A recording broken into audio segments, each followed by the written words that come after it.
Hello, everyone, and we start to read and discuss chapter 5 to get the most value of this incredible message which Napoleon Hill put it in this chapter. Who would like to start reading? Today we study specialized knowledge, personal experience or observations. And this is the fourth step toward riches. Who would like to start?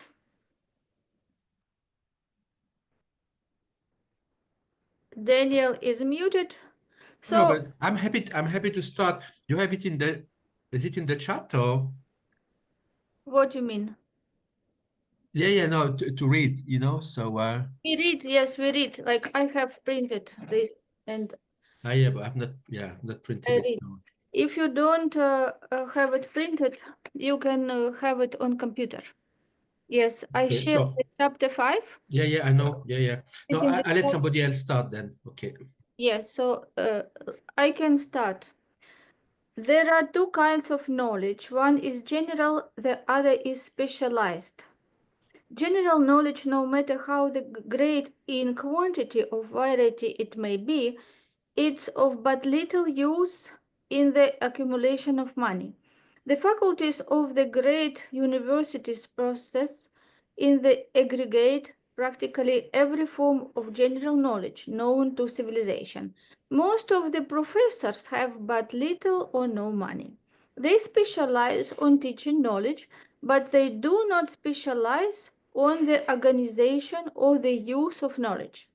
Knowledge will not attract money unless it is organized and intelligently directed through practical plans of actions to the definite end of accumulation of money. Lack or understanding of this fact has been the source of confusion to millions of people who falsely believe that knowledge is power. It's nothing of the sort. Knowledge is the only potential power. It becomes power only when and if it's organized into definite plans of action and directed to a definite end. This missing link in all systems of education known to civilization today may be found in the failure of educational institutions to teach their students how to organize and use knowledge after they acquire it. Many people make the mistake of assuming that because Henry Ford had but little schooling, he is not a man of education. Those who make this mistake do not know Henry Ford, nor do they understand the real meaning of the word educate. That word is derived from the Latin word educo, meaning to educe, to draw out, to develop from within. Yeah.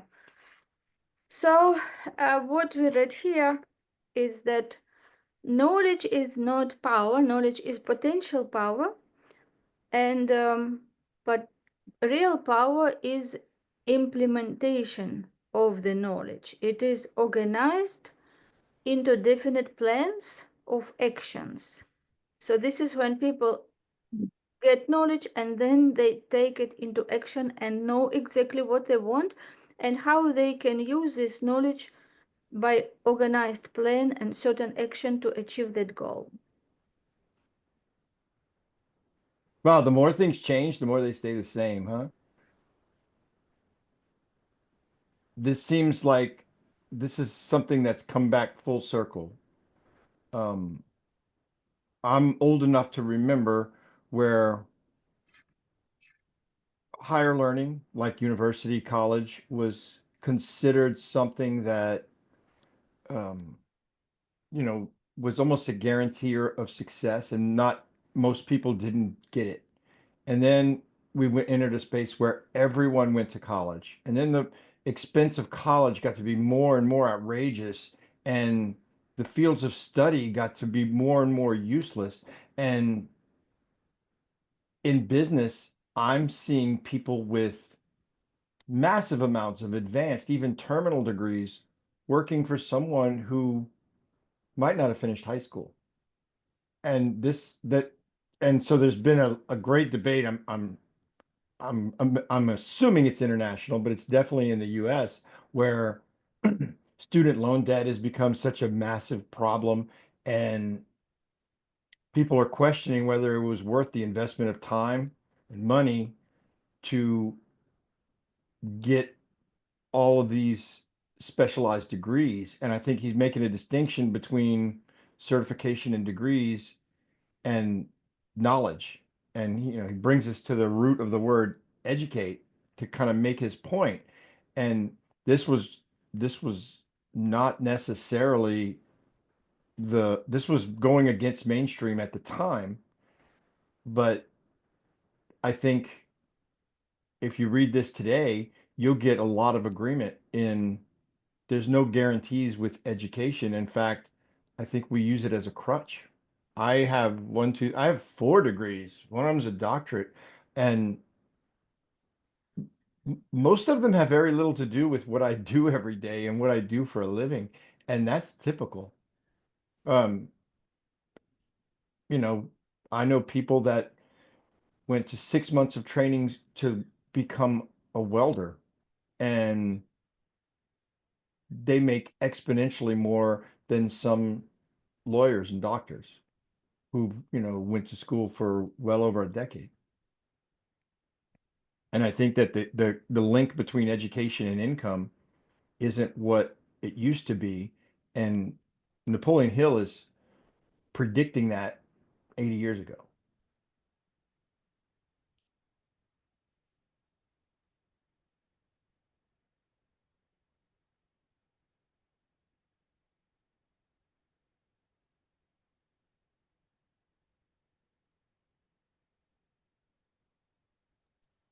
May I say something, Elena? You're muted, Elena. Yes, Alan. Oh, okay. I just wanted to add to what Paul was saying, that my education has evolved depending on the demands of my career. And one of the most significant changes that I made was I made a conscious decision to go into infrastructure engineering in the early 90s.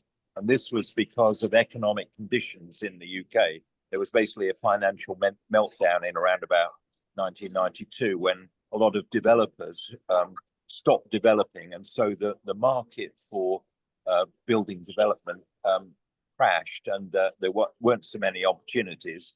I was looking at that time to do property development myself, but the interest rate went up overnight from 10% to 15%. And basically, my bank said, well, if you leave your job, which was providing me a secure income, we're not going to lend you any money. So it focused me on how I could keep money coming in, because I had a family to bring up, mortgage to pay, bills to pay, and so on. And so I went into infrastructure engineering, which is quite specialized. And during that time, I took a couple of degrees. One was a Bachelor of Science degree in computer engineering and mathematics. And then subsequently, I did a master's engineering degree in rail systems engineering, because rail systems engineering is one of the most complex types of construction development, you could say. You're developing quite complex engineering products which have to operate safely at all times. So I thought that this was a good illustration of how general knowledge, such as the general knowledge I had about property development, was insufficient in a very specialized sort of environment like railways, where the focus is absolutely on safety. And just to illustrate the point, if you get safety wrong in a railway environment, the effects can be catastrophic. So the need to expend what are relatively small sums on keeping safe systems of engineering, safe systems of working, are a fraction of what the catastrophic costs are of a wrong side failure. So just to give a extreme example, if you get a train pass a signal of danger and collide with another train, it's got massive implications, not only for cost of equipment and infrastructure, but on people's lives. And so to me, it demonstrates quite well this need to have specialized knowledge. It's not just general knowledge you need, it's specialized knowledge, and you need it for whatever you're doing. So if you're in an online environment, you need specialized knowledge about that. That's all I want to say. I won't say a lot because I'm in a noisy environment here. Sorry. Yeah, okay, thank you, Alan. So let's go and read the rest of the chapter. I can read, Elena. I got my book open. All right. An educated man is not necessarily one who has an abundance of general or specialized knowledge. An educated man is one who has developed the faculties of his mind that he may acquire anything he wants or its equivalent without violating the rights of others. Henry Ford comes well within the meaning of this definition.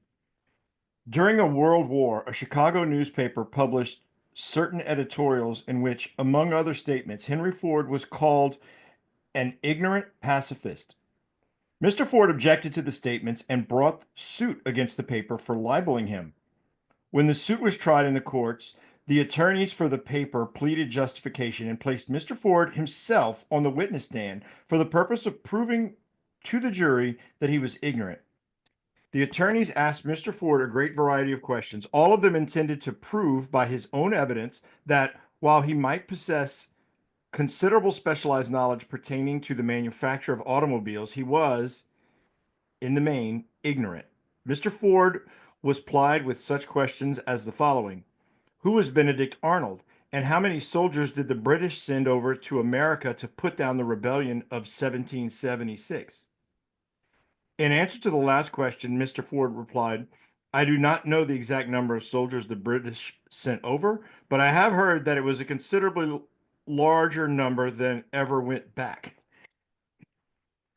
Finally, Mr. Ford became tired of this line of questioning, and in reply to a particularly offensive question, he leaned over, pointed his finger at the lawyer who had asked the question, and said, if I should really want to answer the foolish question you have just asked, or any of the other questions you have been asking me, let me remind you that I have a row of electric push buttons on my desk. And by pushing the right button, I can summon to my aid men who can answer any question I desire to ask concerning the business to which I am devoting most of my efforts. Now, will you kindly tell me why I should clutter up my mind with general knowledge for the purpose of being able to answer questions when I have men around me who can supply any knowledge I require?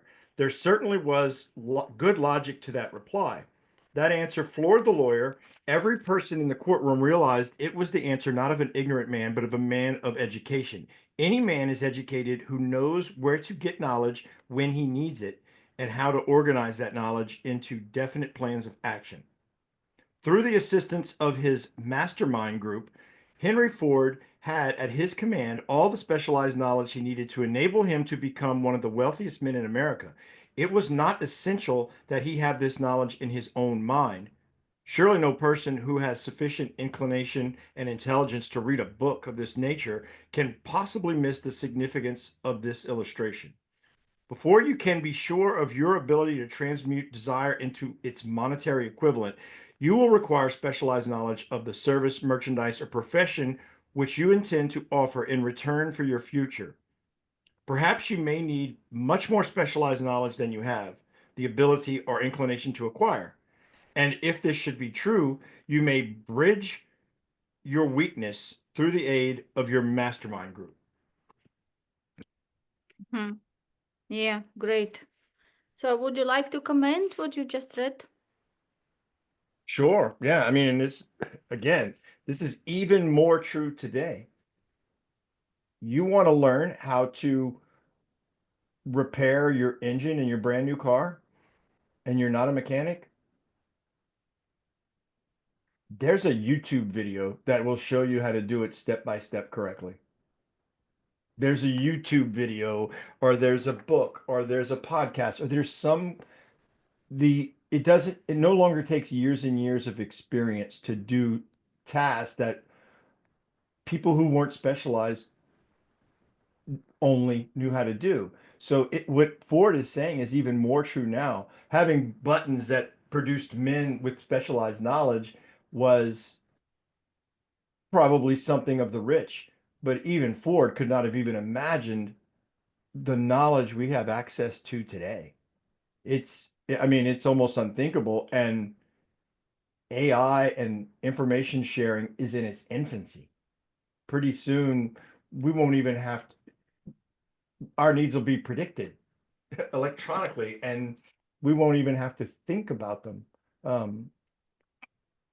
But the specialized knowledge is almost becoming general knowledge. If I need to know it, it's at my fingertips.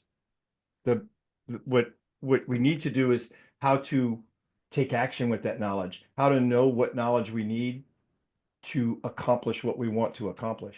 And if we can't get the knowledge, or we don't have the time it takes, he throws in a little Easter egg about the future, but he talks about a mastermind group, and that's what it is. And the mastermind group in today's world doesn't even require people, although it helps and it's much more enjoyable to get information from other people, but it's not a requirement anymore. Yeah, thank you. Daniel, you want to share? Yeah, and it's a very good point, Paul. And what I would add to this now is that actually, you see, what he said, oh, if I need the reply, I've got the right people, you know, I can ask. So surround yourself by people who are experts in their fields.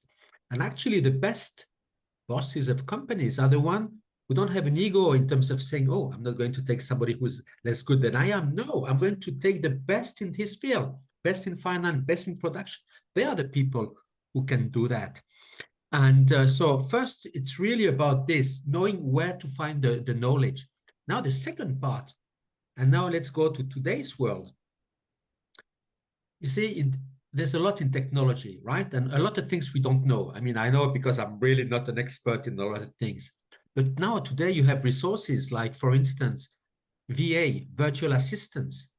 It's wonderful. I mean, you know what? You're not an expert in LinkedIn. Get yourself the support from somebody who is going to help you, so that the idea is that we can dedicate our time where we can bring the most values, where we are unique. Yes, thank you, Daniel. And Alan?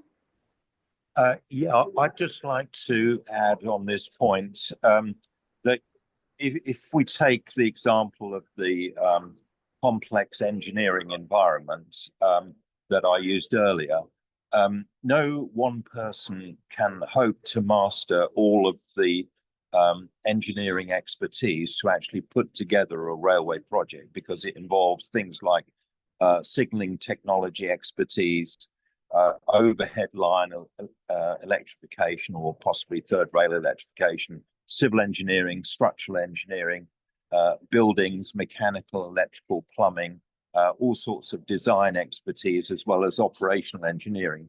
And so the most important words for me, even using that analogy, are who do you know who?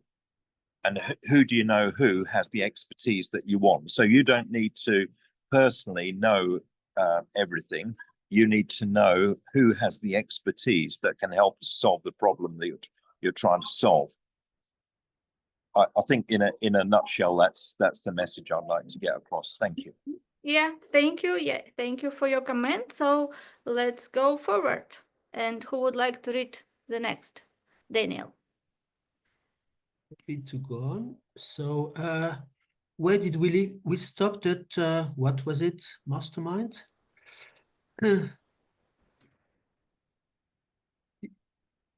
Yes, mastermind group was the last. Yeah, okay, mastermind group. Yeah, okay, because okay. The accumulation of great fortunes calls for power, and power is acquired through highly organized and intelligently directed specialized knowledge. But that knowledge does not necessarily have to be in possession of the man who accumulates the fortune. The preceding paragraph should give hope and encouragement to the man with ambition to accumulate a fortune, who has not possessed himself of the necessary education to supply such specialized knowledge as he may require. Men sometimes go through life suffering from inferiority complexes because they are not men of education. The man who can organize and direct a mastermind group of men who possess knowledge useful in the accumulation of money is just much a man of education as any man in the group. Remember this: if you suffer from a feeling of inferiority because your schooling has been limited. Thomas A. Edison had only 3 months of schooling during his entire life. He did not lack education, neither did he die poor. Henry Ford had less than a 6th grade schooling, but he has managed to do pretty well by himself financially. Specialized knowledge is among the most plentiful and the cheapest forms of service which he had. If you doubt this, consult the payroll of any university.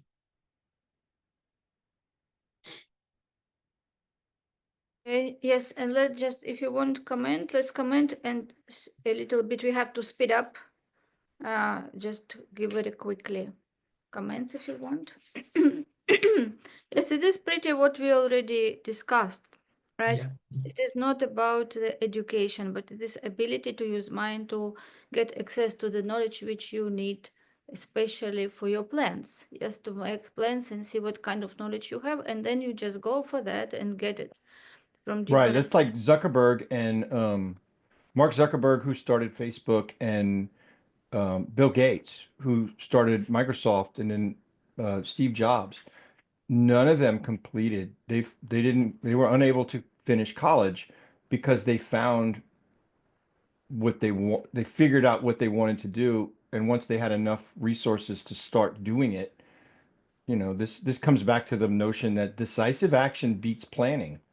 If you're going to go to school for 14 years, someone who took action in a trade or in a profession, they've got a 14-year experience jump. And sometimes it's not what you know, it's who you know.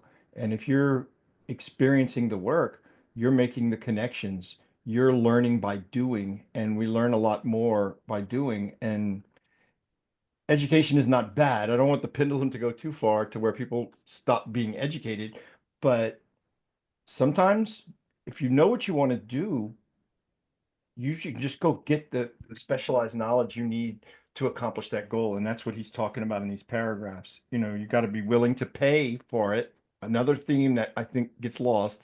You got to pay for it, but don't pay for that which you don't need. Yes, yes, great. Alan, do you want to read or you want to share?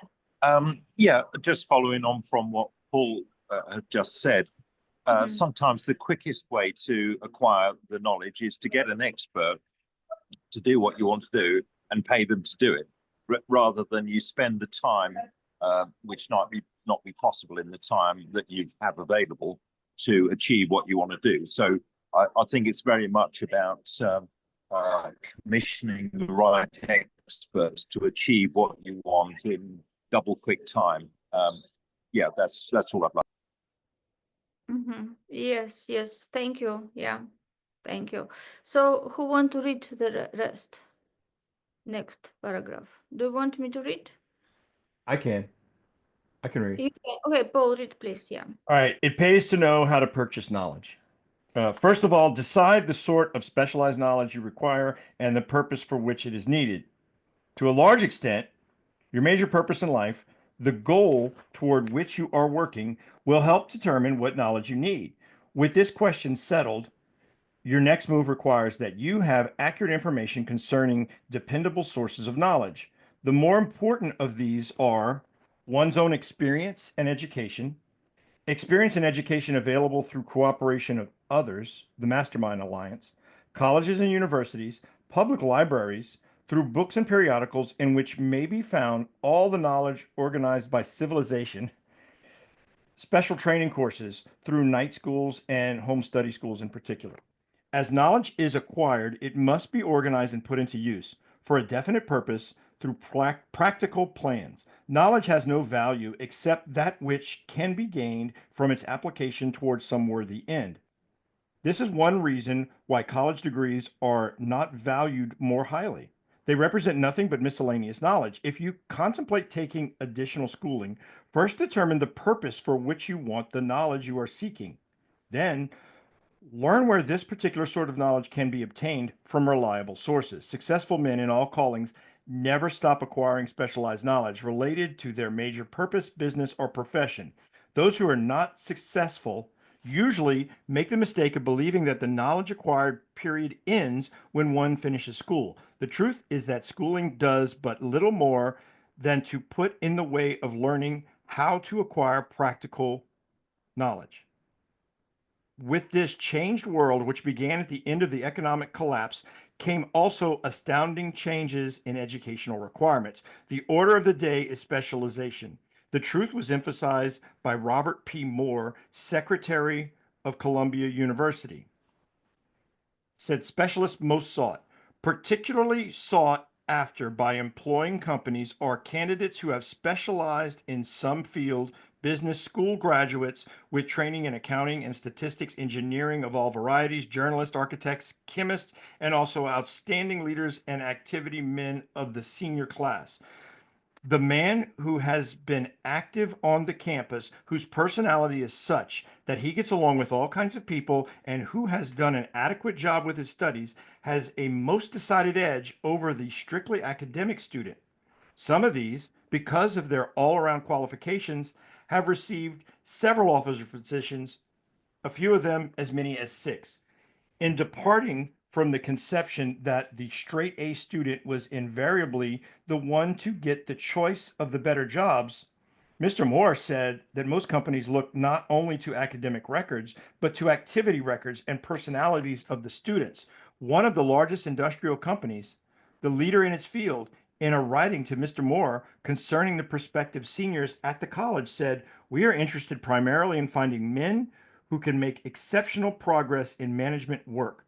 For this reason, we emphasize qualities of character, intelligence, and personality far more than specific educational background." Let me go on. Yeah, Okay. let's just stop here and just let's share quickly Okay. before we go. But I think this collection kind of underscores what I was talking about when you don't go to college and you make those recommendations and you're able to network and learn to use the knowledge of others, but person to person.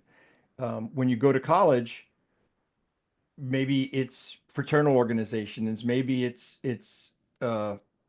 business or organizations around your studies, but how active you were on campus. Were you in student government? Did you work for the school newspaper? I was in college and I did okay grades wise in undergraduate studies. I got multiple degrees, but the thing that benefited me more than anything else is I became a columnist for the newspaper. That opened up way more doors. That got me way more notoriety, and that gave me experience. Because when you do something, I don't care how educated you are, the first time you do it is probably going to be the worst time you do it because each time you improve. And when you're doing, you're improving. It's like when you write something, your second draft is better than your first draft. The third draft gets even better, and it gets better. It's the same thing as when you're experiencing doing something. So the activity on campus means that they can manage others, they can work with others. If you're a studious bookworm obsessed with getting A's that has no social interaction, there might be a use for you, but it's certainly not in leadership, and it's certainly not something that's going to give you the riches that this book talks about. Yeah, thank you. I see that Daniel wants to share. Yeah. Yeah, to go back on perhaps what Paul was saying is that, yeah, when you show that you can already interact with people at an early age, and could be, yeah, through school, through university, even doing some jobs, some like summer jobs and things like that. You show that, you are ready to do that. And obviously now you see people realize that, yeah, it could be great to have great degrees. And this is very often perhaps linked to what hard work and IQ. But what is more sought after in companies is EQ, it's emotional intelligence. How do you deal with people? How do you listen to people? How do you care for people? How do you make people thrive? How do you empower people? So yeah, things things have changed now. Thank you. Yeah, thanks, Daniel. Alan? Yeah, I think I agree with Daniel's point about emotional intelligence, and also with the paragraph that Paul read, that employers are looking for candidates who have that extra something other than just, in inverted commas, the specialized knowledge. I was just talking with a friend of mine yesterday about a highly qualified PhD graduate who had very specialized knowledge, but she was not able to get a job. And this, I don't know the person personally, but we were surmising that this was probably because she lacked the people skills to get the best out of other people, how to interact with other people, how to influence situations, how to achieve objectives that she might have, which she didn't necessarily have by using her own resources, where she needed to commission the use of other resources. And I hate to say it, but going back to this railway example that I used earlier, there's a very complex railway project in the UK, which I started working on something like 30 years ago. And this project actually took 30 years to bring to fruition because it was a highly complex interaction between numerous railway lines. So if you can imagine the skill and expertise needed to manage the component parts of all the engineering and the different resources needed to achieve a 100-mile railway that interacted with numerous other railways, about 20 other interconnections and all the related systems, you need highly skilled people who are able to extract the optimum from engineers of different expertise. So it's all about emotional intelligence and how to get the best out of people, how to influence people, how to get them to buy into the goals that you want them to achieve. And for that, you need emotional intelligence, and you need highly skilled skilled people who are aware of other people and how to extract the best from other people. Thank you. Yeah, thank you. So let's continue. Who wants to read? Okay, Paul, you want to read Sure. another part? Thank you. All right. Apprenticeship proposed. Proposing a system of apprenticing students in offices, stores, and industrial occupations during the summer vacation, Mr. Moore asserts that after the first 2 or 3 years of college, every student should be asked to choose a definite future course and to call a halt if he has been merely pleasantly drifting without purpose through an unspecialized academic curriculum. Colleges and universities must face the practical consideration that all professions and occupations now demand specialists. He said, urging that the educational institutions accept more direct responsibility for vocational guidance. One of the most reliable and practical sources of knowledge available to those who need specialized knowledge schooling is the night schools operated in most large cities. The correspondence schools give us specialized training anywhere in the U.S. males go on all subjects that can be taught by the extension method. One advantage of home study training is the flexibility of the study program, which permits one to study during spare time. Another stupendous advantage of home study, if the school is carefully chosen, is the fact that most courses offered by home study schools carries with them generous privileges of consultation, which can be of priceless value to those needing specialized knowledge. No matter where you live, you can share the benefits. Anything acquired without effort and without cost is generally unappreciated. That is so true. Often discredited. Perhaps this is why we get so little from our marvelous opportunity in public schools. The self-discipline one receives from a definite program of specialized study makes up to some extent for the wasted opportunity when knowledge was available without cost. Correspondence schools are highly organized business institutions. Their tuition fees are so low that they are forced to insist upon prompt payments. Being asked to pay, whether the student makes good grades or poor, has the effect of causing one to follow through with the course when he would otherwise drop it. The correspondence schools have not stressed this point sufficiently, for the truth is that their collection departments constitute the very finest sort of training on decision, promptness, action, and the habit of finishing that which one begins.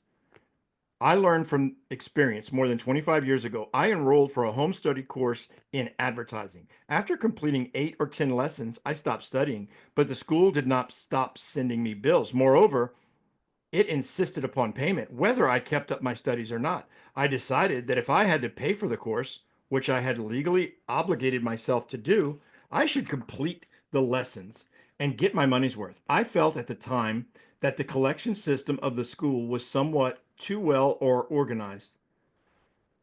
But I learned later in life that it was a valuable part of my training for which no charge had been made.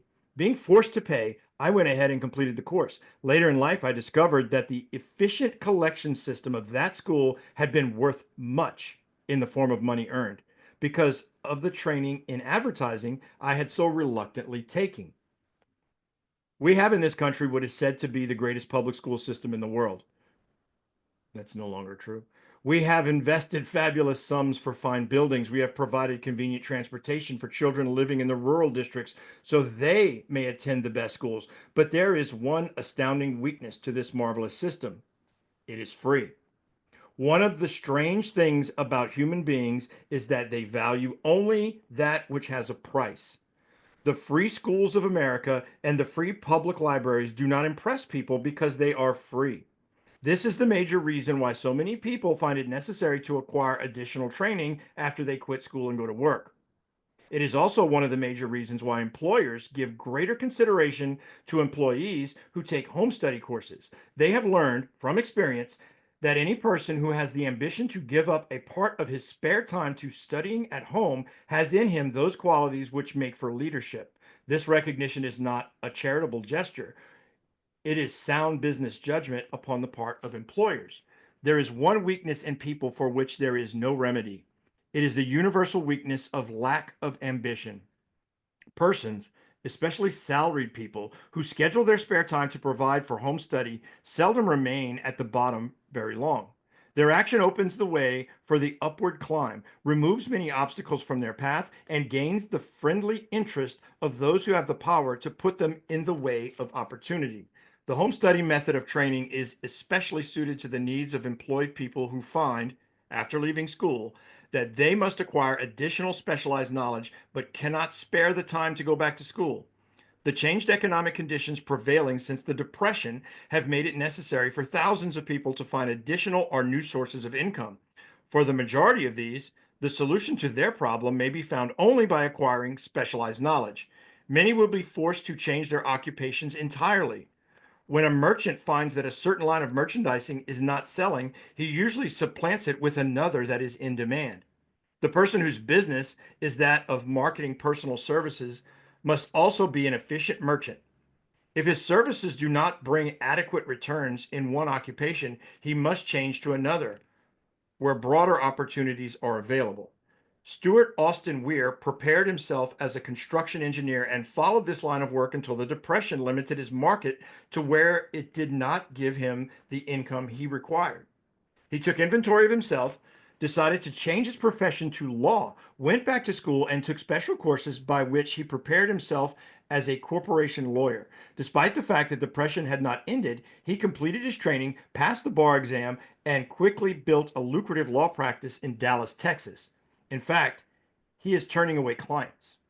Just to keep the record straight and to anticipate the alibis of those who will say, I couldn't go to school because I have family to support or I'm too old, I will add the information that Mr. Weir was past 40 and married when he went back to school. Moreover, by carefully selecting highly specialized courses in colleges best prepared to teach the subjects chosen, Mr. Weir completed in 2 years the work for which the majority of law students require 4 years. It pays to know how to purchase knowledge. The person who stops studying merely because he has finished school is forever hopelessly doomed to mediocrity, no matter what may be his calling. The way of success is the way of continuous pursuit of knowledge. Let us consider a specific instance.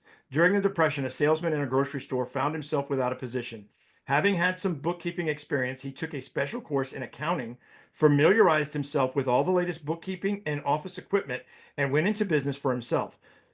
Starting with the grocer for whom he had formerly worked, he made contracts with more than 100 small merchants to keep their books.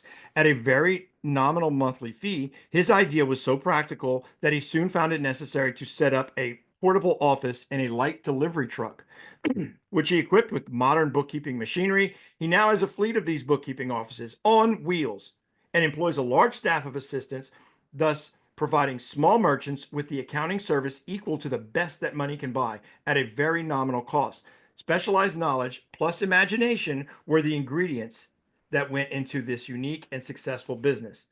Last year, the owner of that business paid an income tax of almost 10 times as much as was paid by the merchant for whom he worked when the Depression forced upon him a temporary adversity which proved to be a blessing in disguise. The beginning of this successful business was an idea. Yeah, great. Thank you for reading, Paul. Yes, so do you want to share here? What is your main key takeaways? Yeah, it's worth just focusing on the different types of learning and how they can suit people at different stages of their life and different stages of their career. But it's no good having those opportunities available to you to increase your learning and education if you don't have the ambition to take them up. And so I think it calls on someone who is very focused on what they want to achieve to understand what sort of further education they need and how best they can achieve it. I've participated in lots of different forms of education.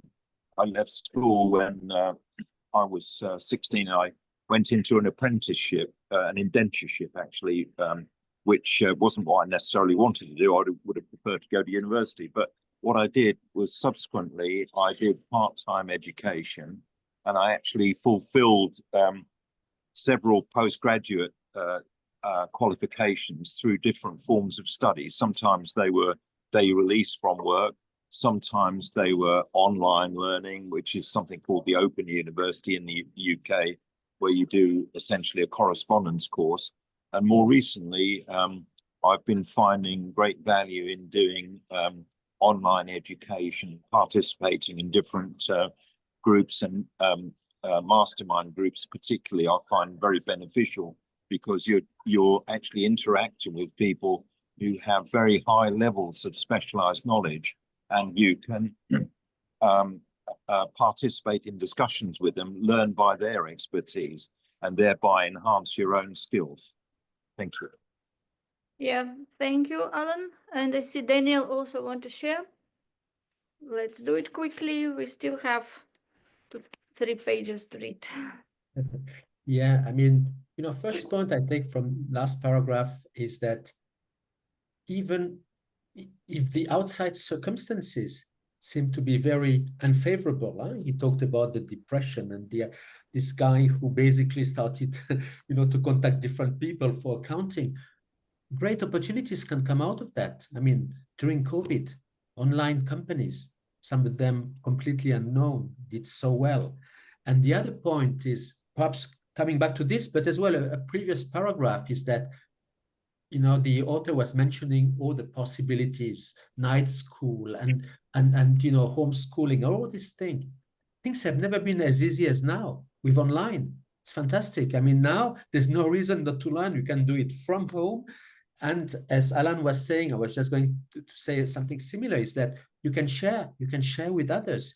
And so basically, so not only you can get the best knowledge, you can get it tailored to your needs, but then afterwards you can grow by sharing. Thank you.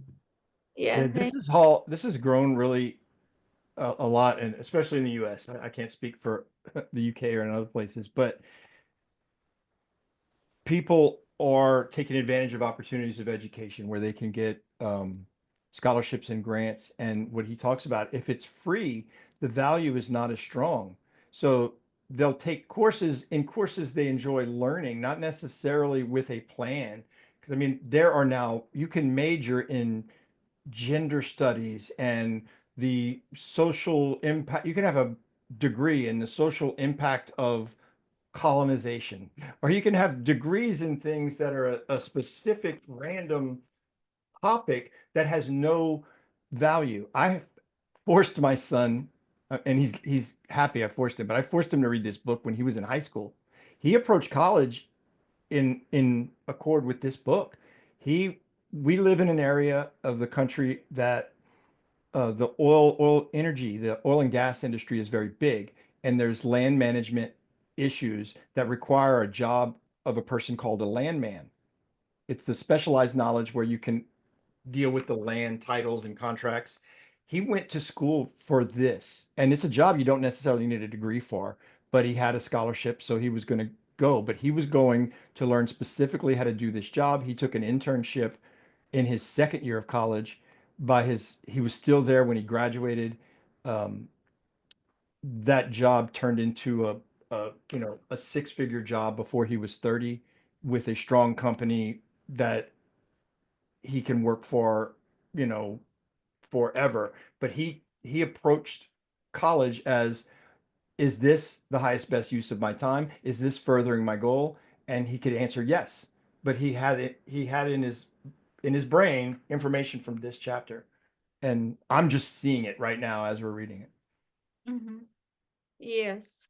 As here it is said that the person who stops studying merely because he has finished school is forever hopelessly doomed for mediocrity. Yeah, so the general knowledge is good, but then the person has not to stop there. He has to decide what he really wants and what now special knowledge he needs to acquire and go for this. And we also have to learn all life, but we shouldn't just collect knowledge. It's because there are, I don't know, billions of books, I think, written. Right. Yeah, so there is no, doesn't make sense just collect information. Know exactly what you want. As you said, your son, he knew what he wanted to do, and he went to exactly acquire knowledge which was needed for that. Yeah. Okay, great. So Well, let's, general knowledge is power, but it's only potential power. It needs to be organized and directed through practical plans to be effective. And yeah, I think he's just beating us over the head with that message. yeah, yeah. Very good. So let's read. I can read. Inasmuch as I had the privilege of supplying the unemployed salesman with the idea, I now assume the further privilege of suggesting another idea which has within it the possibility of even greater income. Also, the possibility of rendering useful service to thousands of people who badly need that service.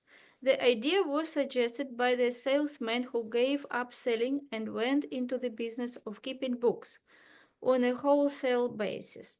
When the plan was suggested as a solution of his unemployment problem, he quickly exclaimed, I like the idea, but I would not know how to turn it into cash. In other words, he complained he would not know how to market his bookkeeping knowledge after he acquired it. So that brought up another problem which had to be solved. With an aid of a young woman typist, clever at hand lettering, and who could put the story together, a very attractive book was prepared, describing the advantages of the new system of bookkeeping.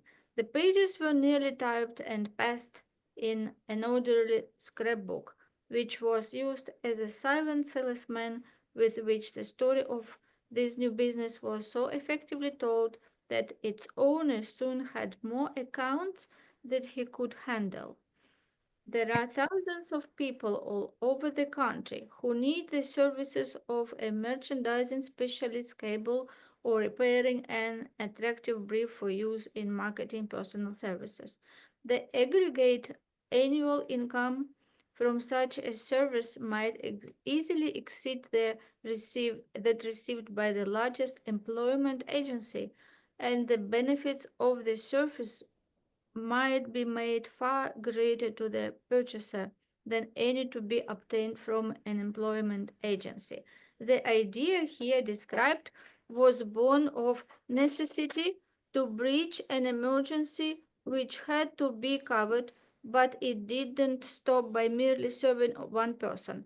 The woman who created the idea has a keen imagination.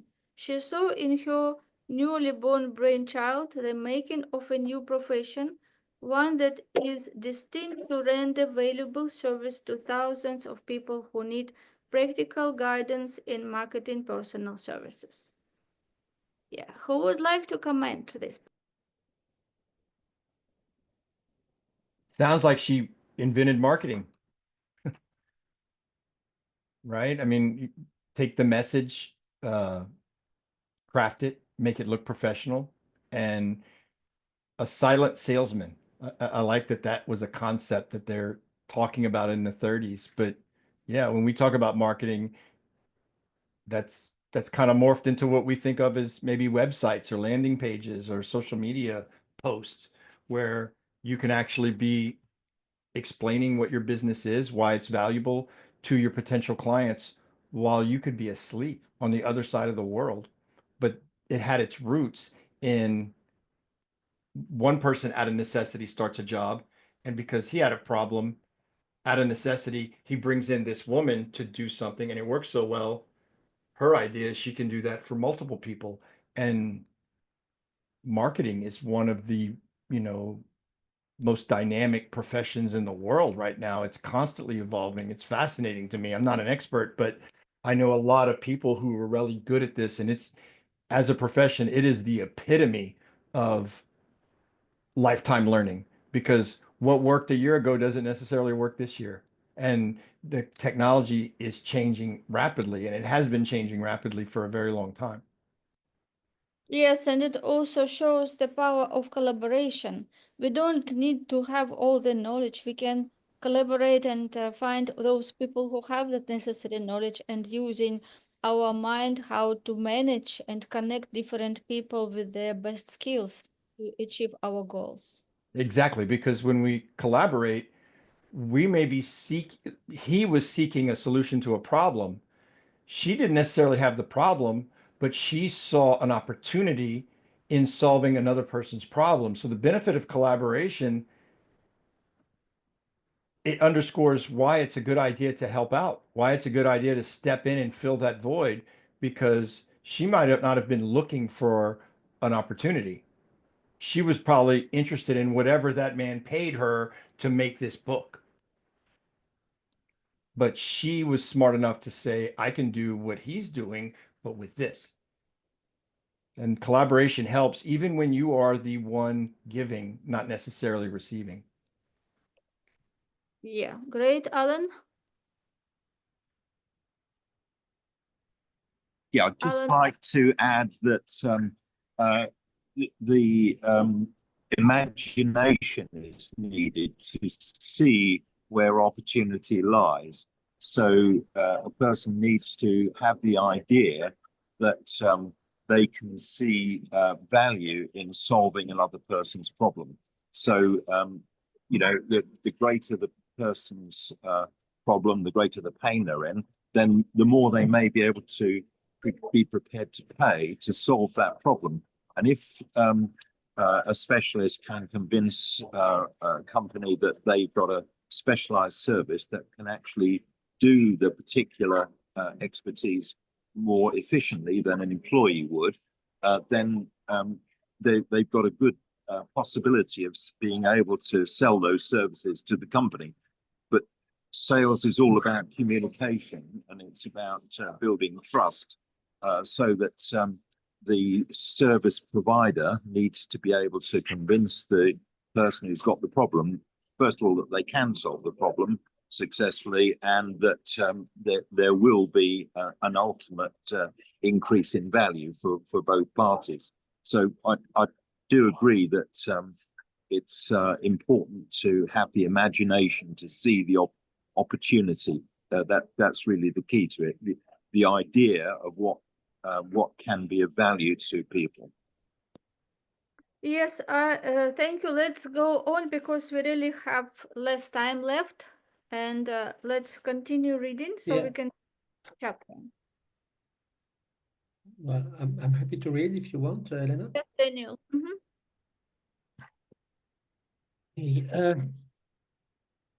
Spurred to action by the instantaneous success of her first prepared plan to market personal services, this energetic woman turned next to the solution of a similar problem for her son who had just finished college, but had been totally unable to find a market for his services.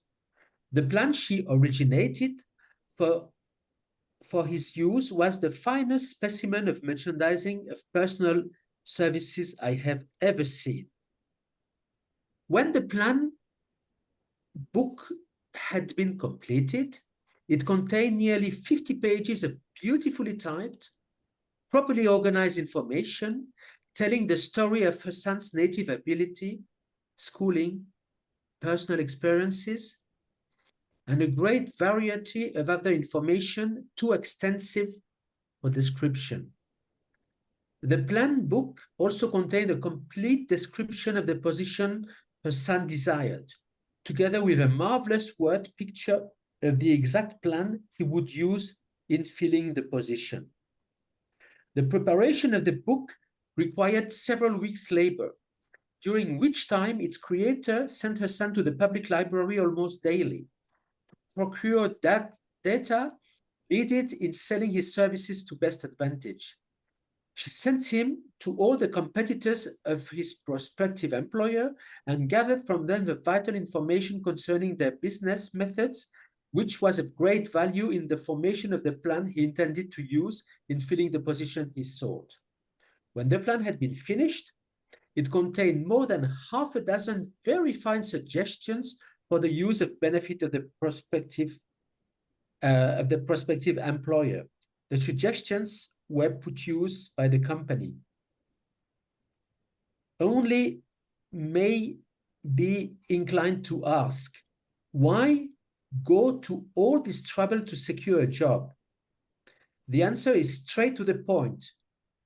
Also, it is dramatic because it deals with a subject which assumes the proportion of a tragedy with millions of men and women whose sole source of income in personal services. The answer is, doing a thing well never is trouble. The plan prepared by this woman for the benefit of her son helped him get the job for which he applied. At first interview, at a salary fixed by himself. Moreover, and this too is important, the position did not require the young man to start at the bottom. He became, as a junior executive, at an executive salary. Why go all this trouble, do you ask? Well, for one thing, the plan presentation of this young man's application for a position clipped off no less than 10 years of time he would have required to get to where he began had he started at the bottom and worked his way up.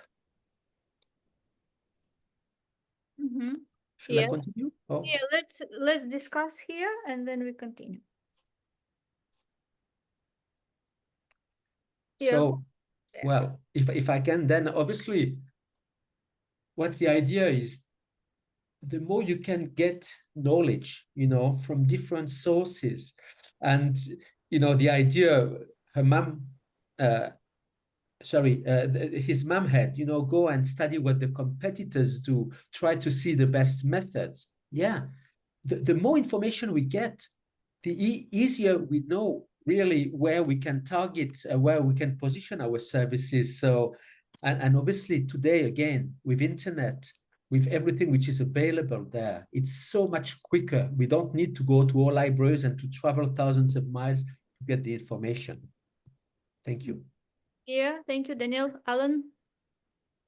Yeah, I just wanted to mention that this sort of idea is very important in an environment where you manage information.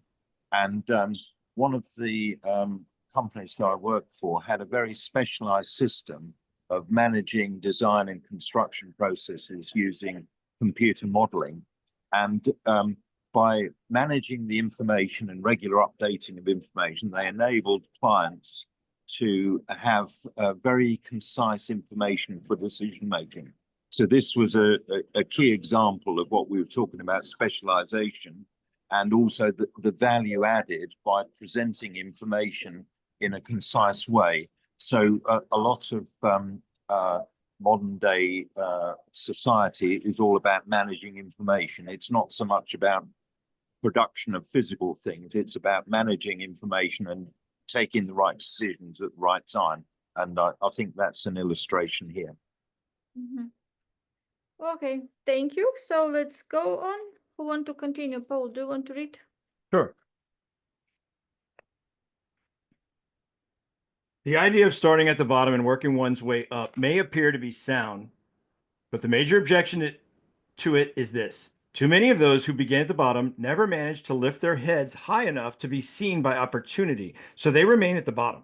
It should be remembered also that the outlook from the bottom is not so very bright or encouraging. It has a tendency to kill off ambition. We call it getting into a rut, which means that we accept our fate because we form the habit of daily routine, a habit that finally becomes so strong we cease to try to throw it off. And that is another reason why it pays to start one or two steps above the bottom. By doing so, one forms the habit of looking around, of observing how others get ahead, of seeing opportunity, and of embracing it without hesitation. Don Halpin is a splendid example of what I mean. During his college days, he was manager of the famous 1930 national championship Notre Dame football team when it was under the direction of the late Knute Rockne. Perhaps he was inspired by the great football coach to aim high and not mistake temporary defeat for failure, just as Andrew Carnegie, the great industrial leader, inspired his young business lieutenants to set high goals for themselves. At any rate, young Halpin finished college at a mighty unfavorable time when the Depression had made jobs scarce. So, after a fling at investment banking and motion pictures, he took the first opening with a potential future he could find, selling electrical hearing aids on a commission basis. Anyone can start in that sort of job, and Halpin knew it. But it was enough to open the door of opportunity to him. For almost 2 years, he continued in a job not to his liking, and he would never have risen above that job if he had not done something about his dissatisfaction. He aimed first at the job of assistant sales manager of his company and got the job. That one step upward placed him high enough above the crowd to enable him to see still greater opportunity. Also, it placed him where opportunity could see him. He made such a fine record selling hearing aids that A.M. Andrews, chairman of the board of the Dictograph Products Company, a business competitor of the company for which Halpin worked, wanted to know something about that man, Dan Halpin, who was taking big sales away from the long-established Dictograph Company. He sent for Halpin. When the interview was over, Halpin was the new sales manager in charge of the Acousticon division. Then, to test Halpin's mettle, Mr. Andrews went away to Florida for 3 months, leaving him to sink or swim in his new job. He did not sink. Knute Rockne's spirit of all the world loves a winner and has no time for a loser inspired him to put so much into his job that he was recently elected vice president of the company and general manager of Acousticon and silent radio division, a job which most men would be proud to earn through 10 years of loyal effort. Halpin turned the trick in little more than 6 months. It is difficult to say whether Mr. Andrews or Mr. Halpin is more deserving of eulogy for the reason that both showed evidence of having an abundance of that very rare quality known as imagination.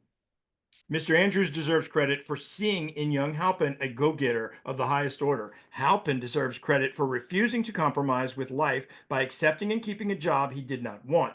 And that is one of the major points I'm trying to emphasize through this entire philosophy, that we rise to high positions or remain at the bottom because of conditions we can control if we desire to control them. I am also trying to emphasize another point, namely that both success and failure are largely the result of habit.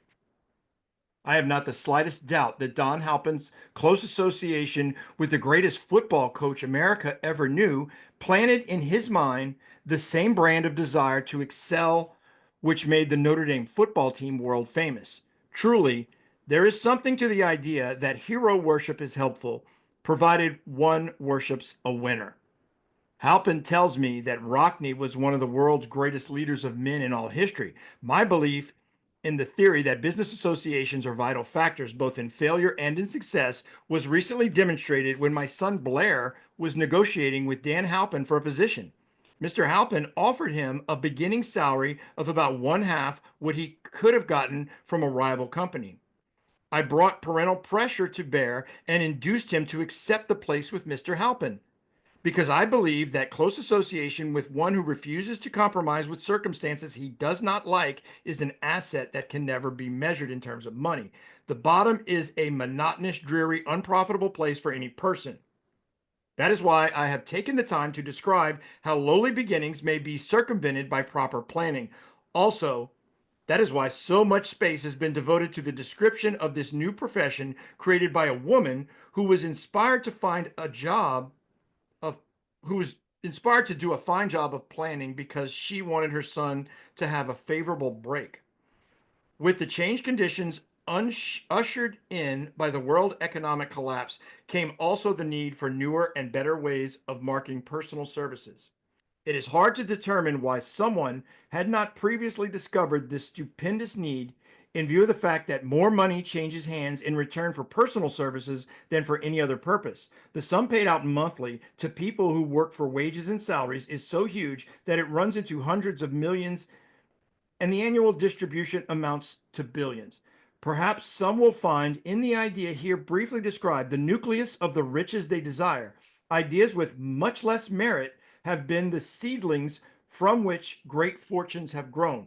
Woolworth's 5 and 10 cent store idea, for example, had far less merit, but it piled up a fortune for its creator. Those seeing opportunity lurking in this suggestion will find valuable aid in the chapter on organized planning.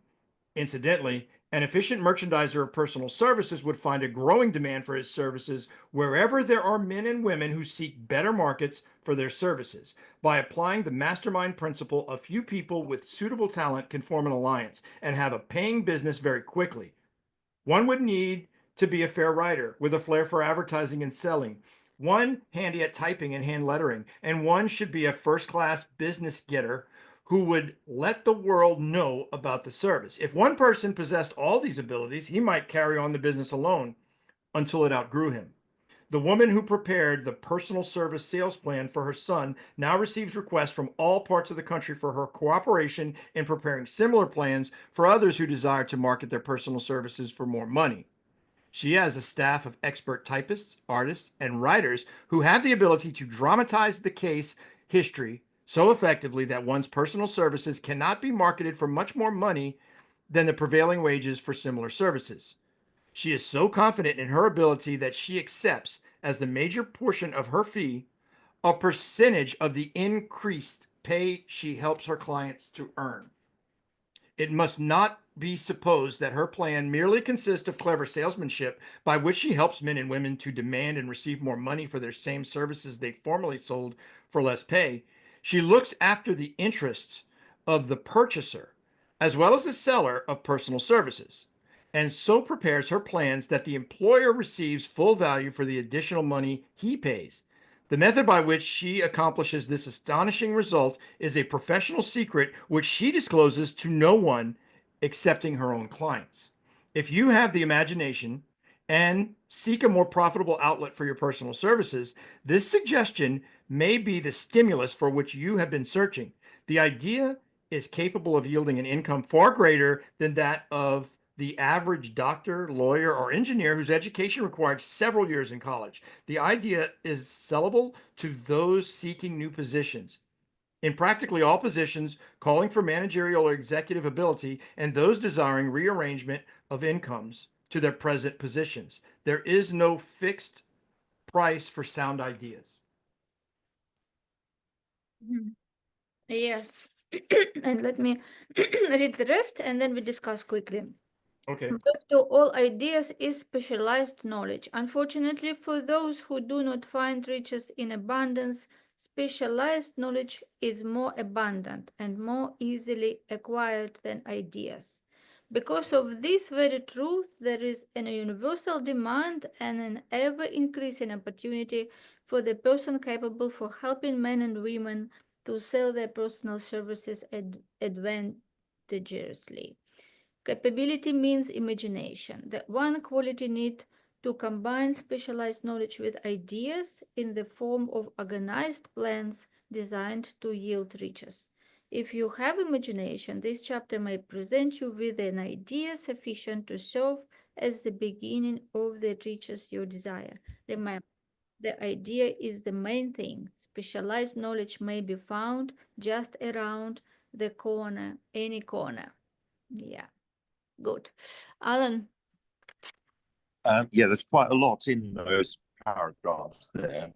Right. And what I would just like to say is that uh, there are opportunities where a person can actually see problems and identify where the pain is. And I just to take an example, I've seen development problems, property development problems, and infrastructure development problems from different perspectives. I've seen them from the perspective of contractors who are engaged to carry out work.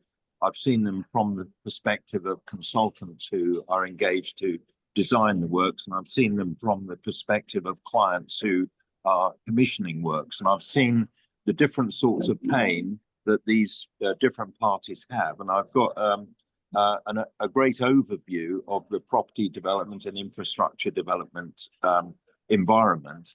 And so I think that by having this knowledge of such an environment and being able to apply that knowledge to solving problems, it can actually create value for whoever the client is, the client you're trying to serve.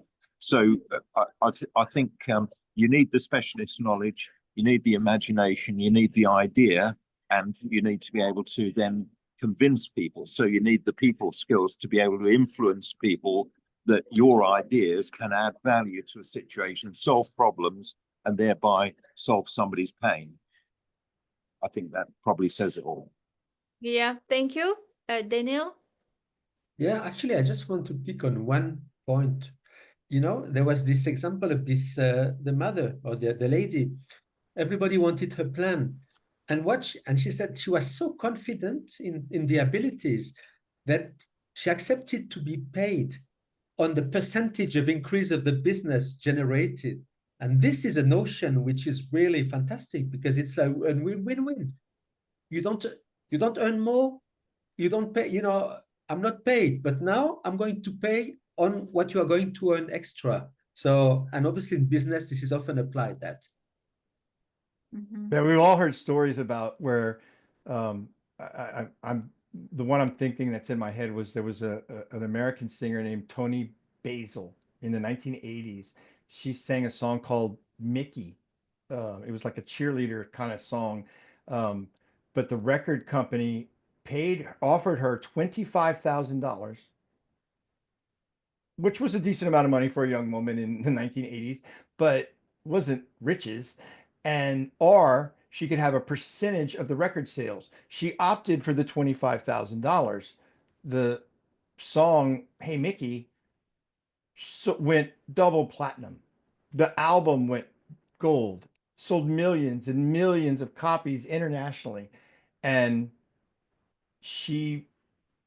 they've interviewed her and she says, I don't have any regrets. I could be in a much different position financially had I chosen the other, but $25,000 was what I needed at the time. She didn't have that, what is that sixth sense, that way to not only have the knowledge to be able to sing and compose a song, but she didn't have a way to utilize that knowledge and think further. So I know a lot of business owners in engineering company owners. They own a company. They employ master engineers that earn high six-figure salaries. They are not an engineer. They don't know how to do basic things, but because they put together a team of engineers, more highly skilled, more specialized, more educated than themselves, they've made themselves very rich. But that's kind of the whole overall importance of the chapter. The chapter highlights that acquiring specialized knowledge is crucial for success, but it's not enough on its own. So there's really two steps taken here. It's the step from general knowledge to specialized knowledge, and then it's that sixth sense to convert that into opportunity. And opportunity in this case is riches. It's how to leverage that. You get a percentage of the success. You can only do that if you're confident. She had never produced a song before. So Tony Basil thought there's no way that 1% would be more than $25,000. And she was very, very wrong, but she didn't have the experience. Confidence comes in experience, and we get experience by doing, not necessarily by learning in theory. Yes. And ideas imagination is even much stronger than specialized knowledge. Because having idea and imagination, you can find people who have that specialized knowledge, but they can see only one part of the picture. But if you have idea of the whole picture, then you just come and bring all these best people you can choose who you want to be part of that picture. And you don't need to know that, as you said. And then Well, and you that's the order. It's the burning desire, faith, autosuggestion, and we're talking about specialized knowledge. And how fitting is it that we're concluding the discussion in the chapter on imagination? Why do you think that is? Because look forward and see what what we're going to talk about in the next chapter. This yeah. order of this book is magical. Mhm. Yeah, agree. So, Alan, let's hear you before we Yeah, wrap up. just very quick point. I wanted to make the point about imagination of architects who can produce some fantastic looking buildings, fantastic looking spaces, but they need the expertise of structural engineers and mechanical, electrical, plumbing engineers, and also construction engineers to bring their vision into reality. And so you see across the skyline, particularly in London, lots of amazing different shaped buildings, in Paris as well, also in New York, some amazing engineering feats, which are done as a result of collaboration of those different specialists in order to deliver the vision of the architect, just in a nutshell. Thank you. Yeah. And Daniel. Just one small point on what Paul was mentioning, this story about the 25,000 or the 1%. You see, now obviously when we know business, ideally you do a combination. You have a small retainer 5 or 10%, a smaller percentage, 0.2, 0.5%, and then you cover both Yeah, Good this point. is Way to another wrap this up. This was a great chapter. This is a great discussion. I appreciate all of it.